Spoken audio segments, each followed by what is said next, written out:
السلام علیکم دوستو، ہماری آج کی کہانی کا نام ہے نر گھوڑے کی آواز۔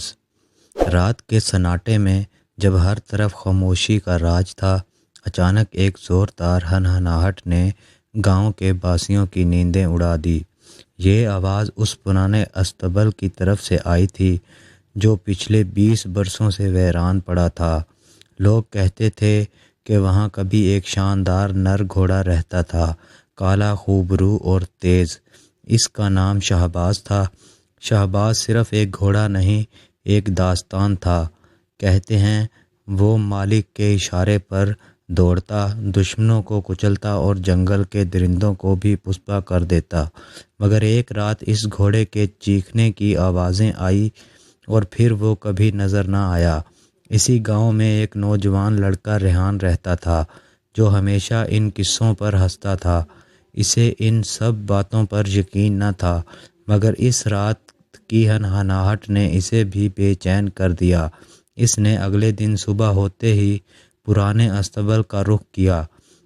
دیواروں پر خراشیں تھیں، دروازہ آدھا ٹوٹا ہوا اور اندر مٹی کے بادلوں میں کوئی سایہ ہلتا ہوا محسوس ہو رہا تھا۔ ریحان نے آواز دی، کون ہے؟ مگر جواب میں پھر وہی ہنہناہٹ سنائی دی جیسے کوئی گھوڑا غصے میں ہو۔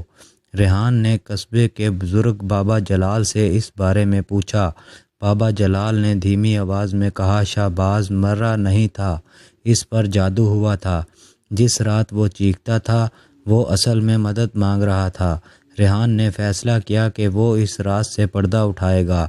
اس نے کتابیں پڑھی، خوابوں میں اشارے دیکھے اور آخر کار ایک پرانی سیاہ جلد والی کتاب ملی جس میں گھوڑوں پر کیے گئے سحر کو توڑنے کا طریقہ درج تھا۔ چاندنی رات میں ریحان استبل کے سامنے کھڑا تھا۔ اس نے کتاب کے الفاظ دہرائے۔ جیسے ہی آخری لفظ ادا ہوا، ایک دھماکے کی آواز آئی اور شہباز نمودار ہوا، مگر وہ عام گھوڑا نہ تھا۔ اس کی آنکھوں میں سرخی، جسم پر آگ کے نشان اور پاؤں زمین پر بجلی جیسے اثرات پیدا کر رہے تھے۔ شہباز نے ریحان کو پہچانا اور اس کی طرف دوڑا، مگر حملہ کرنے کی بجائے اس کے گرد گھومنے لگا جیسے وہ آزاد ہو چکا ہو۔ اس لمحے ریحان کو احساس ہوا کہ شہباز دراصل بدروحوں کے قبضے میں تھا۔ وہ صدیوں سے آزادی چاہتا تھا۔ ریحان نے شہباز کو گاؤں کے باہر واقع پہاڑی چشمے تک لے جایا جہاں پانی مقدس مانا جاتا تھا۔ جیسے ہی شہباز نے پانی میں قدم رکھا، اس کے جسم سے دھواں اٹھا اور وہ عام گھوڑے میں تبدیل ہو گیا۔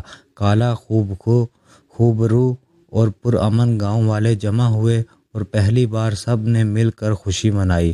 شہباز اب ریحان کا دوست بن چکا تھا۔ وہ دونوں اکثر ویران راستوں پر دوڑ لگاتے، مگر شہباز کی ہنہناہٹ اب دہشت نہیں، خوشی کی علامت بن چکی تھی۔ Thanks for watching my video. ملتے ہیں اپنی نیکسٹ ویڈیو میں، تب تک کے لیے اللہ نگہبان۔